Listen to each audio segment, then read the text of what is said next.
नमस्कार, मी कपिल. तुम्हा सगळ्यांचं खूप खूप स्वागत आहे. माझ्यासोबत आहे पूजा. पूजा, हाय. हाय कपिल. खूप गोड दिसतेस आज. थँक्यू कपिल. आणि दृश्यचा ट्रेलर आम्ही बघितला. येस, ॲज युज्युअल कमाल झाला आहे. थँक्यू. आणि ज्या पद्धतीने फिल्म शूट करणे, महाबळेश्वर सारख्या नयनरम्य ठिकाणी फिल्म शूट झाले, त्यामुळे येस, बघायला पण खूप गोड सुंदर दिसतंय. तर कसा होता अनुभव दृश्य? अनुभव फारच छान होता आणि खूप करेक्ट बोललास. आम्ही महाबळेश्वरला कॅज्युअलिना रिसॉर्ट म्हणून एक आहे, अत्यंत सुंदर रिसॉर्ट आहे. मी प्रमोट असं करत नाही आहे, पण तुम्ही ट्रेलरमध्ये जर बघितलं तर तिथे ज्या पद्धतीची घरं बांधली आहेत ती अगदी तलावाच्या काठीच बांधली आहे. म्हणजे सकाळी बॅल्कनीत आलं की डायरेक्ट तलावाचं पाणी आणि असा अथांग समुद्र सदृश असं तळं आहे ते. सो तिकडे आम्ही होतो. एक जवळपास 80% शूट सिनेमाचं तिथे झालं आहे. त्यामुळे कपिल, मी निसर्गाच्या खूप जवळ होते.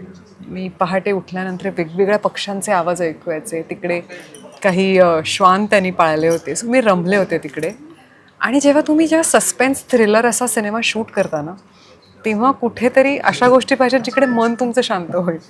सो जरा बॅलन्स्ड होतं जेव्हा मी शूट करत होते, की असं हेवी सीन केला की मी शांत येऊन माझ्या त्या टेंटमध्ये बसायचे. So experience was too good. Suspense थ्रिलरचा उल्लेख केलास. मागच्या महिन्यात सालबर्डी आला होता. एक्झॅक्टली. त्याला पण रिस्पॉन्स चांगला मिळाला. त्यातली तुझी मनोरमा प्रधान सगळ्यांना आवडली. कट्टू दृश्य ही पण सस्पेन्स थ्रिलर फिल्म आहे. Sweet, you remember the name of my character. How amazing. आणि दृश्य आहे. सेम जॉनर, पण ह्यातलं कॅरेक्टर खूप वेगळं आहे. तर त्याबद्दल काय सांगशील? 2 महिने 2 सिनेमे 2 वेगळे कॅरेक्टर. या सालबर्डीच्या अगोदर दृश्य हा सिनेमा मी शूट केला होता. माझं नुकतंच लग्न झालं होतं, त्याच्यानंतर मी हा सिनेमा शूट केला. सो तेव्हा समर्थ सर, अशोक समर्थ आणि अक्षय गुरव हे दोन्ही पोलीस निरीक्षकाची भूमिका करत होते. आणि ते सतत समोर असायचे ना, आणि मला नेहमी असं मी कधी करणार, मला पण युनिफॉर्म घालायचं. मी अशोक सरांना बोलूनही दाखवलं की सर, मला पण ना युनिफॉर्म परिधान करायचं आहे. मे बी मी इतकं सांगितलं युनिव्हर्सला आणि लगेच मला सालबर्डी हा सिनेमा आला. सो पटकन इच्छा पूर्ण झाली माझी. नंतर सालबर्डी हा शूट झाला. योगायोग असा की गेल्या महिन्याभरापासून जे काही माझे सिनेमे रिलीज झाले आहेत ते गेले 3 वर्ष मी शूट करत आले.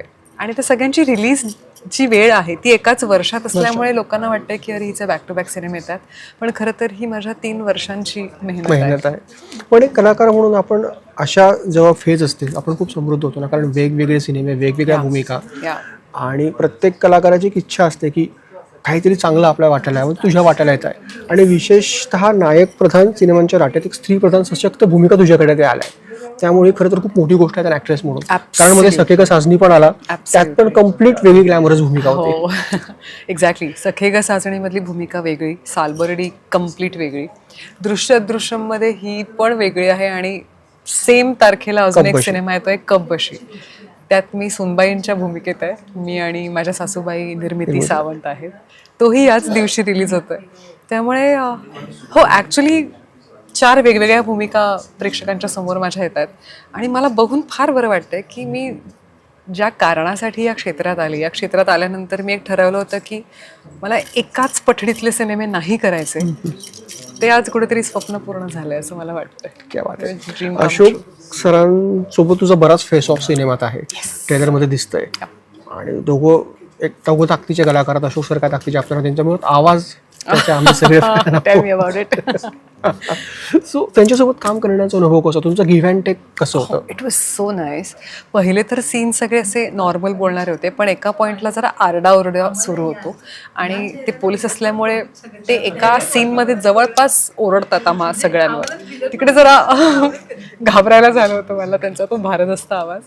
पण अभिनेत्री म्हणून ना तो सीन करताना फार मजा आली. कारण एवढा ताकदीचा कलाकार जर समोर असेल तर आपण कलाकार म्हणून जे ठरवून येतो ना, त्या गोष्टी बदलाव्या लागतात त्यावेळेस. आणि जे नॅचरल वाटेल तीच रिॲक्शन तुम्हाला द्यावी लागते. हे मला ह्या सिनेमात फार करता आलं. कारण वेगळ्या पद्धतीचा एक नट समोर होता. तिथे कुठेतरी मी जर कमी पडले असते तर कदाचित माझी भूमिका कमी पडली असती असं वाटलं असतं. पण मला जरा फार एक्सपेरिमेंट करता आले त्यांच्यासोबत काम करताना. पण तेच त्या ताकदीचा कलाकार समोर असेल तर आपल्याला पण गिव्ह अँड टेकला मजा येते ना. ॲब्सल्युटली. आणि म्हणजे मी जे ठरवून जायचे सेटवर ते रिहर्सल करताना बदलायचं तिकडे. आणि मला असं वाटतं की अरे हो रे, या सीनमध्ये मी अशी रिॲक्ट होऊ शकले असते. आणि मग मी तसं करायचे.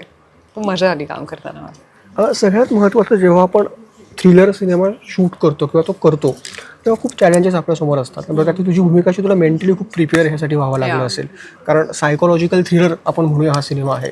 तर काय प्रिपरेशन केलं या भूमिकेसाठी?